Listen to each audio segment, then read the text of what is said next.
Zdravím všetkých, vítam vás u ďalšieho dielu filmov z Vatikánskeho listu 45 filmov, ktoré boli schválené samotným svätým pápežom Jánom Pavlom II. A dnes sa pozrieme na jediný animovaný film, ktorý tu máme, a to je Fantázia. Je to film ešte zo 40. rokov a vlastne jedná sa o Walt Disneyho animák, ale není to tak úplne animovaný film. Je to naanimované sekvencie do hudby, ktorá je v podaní Leopolda Stokowskiego, a je to moderované Deemsom Taylorom. A v podstate ono sa neopisuje úplne ľahko dej tohto, pretože ono to veľmi dej nemá. Aspoň teda ne v takom tom tradičnom slova zmysle. Totižto je to klasická hudba, hraná práve Stokowským, a vždycky pred každou sekvenciou príde ten Deem Taylor a akoby začne uvádzať ten dej a hovorí, že teraz ide hrať táto hudba a animácia stelesňuje toto a toto. Máme tu niekoľko sekvencií, máme tu také jak tancujúce kvetiny na vode, potom sú tu dinosaury, potom je tu aj taká pasáž s nejakými tými gréckymi bohmi, potom je tu pasáž s takým jak démonom alebo niečo také a následne začnú cinkať kostolné zvony na konci a toto. To znie jak spoilery, ale toto není sú to spoilery, to ten samotný dirigent hovorí počas toho, takže to mám ja doslova prezradené ešte predtým, než to uvidíte, takže sú tam nejakí démoni, začnú hrať, akože cinkať kostolné zvony, akože dobro víťazí a do toho hra Ave Maria.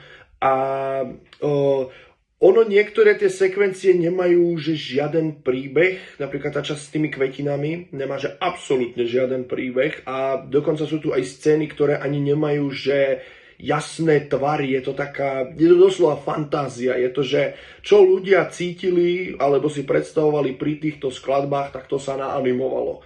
A jednoducho by som povedal, že Disney si povedal vtedy, že ideme sa vyblázniť, ideme najviac dať animácie, jak to len ide, a ideme proste predviesť, čo vlastne s tou animáciou dokážeme. Mám pocit, že toto bol iba tretí film v poradí Disneyho, že bol Snehulienka, 7 trpaslíkov, potom bol Pinokio a práve Fantázia bola tretia, mám taký pocit.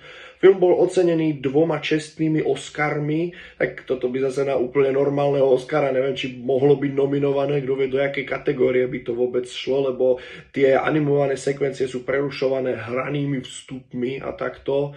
A by the way, rolu tu má aj Donnie, samozrejme Mickey Mouse, aj Mickey Mouse je v tomto filme. Ono to není ani moc film, je to skôr také umelecké dielo, dokonca aj v tom Vatikánskom liste, tak vlastne tam sú to na 3 kategórie, vždycky po 15 filmov a práve toto je v tej kategórii umenie, dáva zmysel. A tá animácia je proste pekná, tá hudba je nádherná. Avšak povedal by som, že možno trošku škoda, že to není opačne, že to není tak, že najskôr nám je pustené niečo, my si to nejako zinterpretujeme a potom nám je až vysvetlené, čo to má znamenať. No, ale to som možno len ja, možno, že niektorí ľudia budú radi za to, že im je to predtým tak nejak akože uvedené, že čo to konkrétne má byť. Trošku zvláštne, že teda Vatikán ako sa rozhodol dať takýto film do listu, ale prečo nie? Aj keď není to zvláštne, je to umenie, keď sa to tak vezme, aj keď hej, no, tí grécki bohovia, je to také zvláštne, ale zase má to peknú kresťanskú message v tej poslednej epizódke, keď to tak môžem nazvať.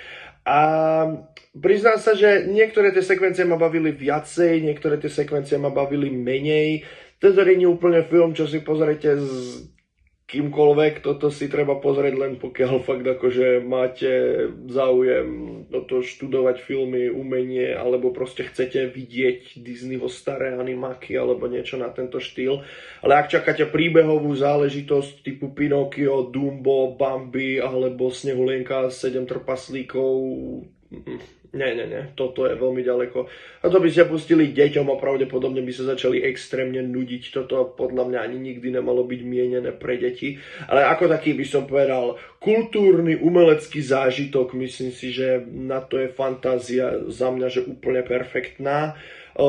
Ak sa bavíme o nejakom konkrétnom, že číselnom hodnotení, dal by som tomu tak asi 8 z 10. Myslím si, že je to veľmi fajn. Jak hovorím, niektoré tie sekvencie sú zábavnejšie, niektoré menej. Tá hudba je furt krásna, animácia je furt pekná, ale nie všetky tie pasáže mňa osobne bavili rovnako.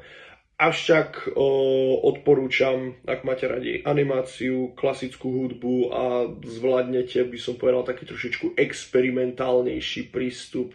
Proste tak, akože je tu jeden moment znázornená, že hudba ako žijúca, tak ako nezačnite potom brať, že hudba je, alebo že zvuk je niečo také, že to reálne žije, alebo proste nevytvárate si ideálne vzťah k neživým objektom, ale teda, že ich nezačnite s nimi zaobchádzať jak so živými, ale myslím si, že to väčšine ľudí ani nenapadne. Čiže takže fantázia veľmi podarená, jediný kvázi animovaný film v celom tomto liste, takže tak. Majte sa dobre.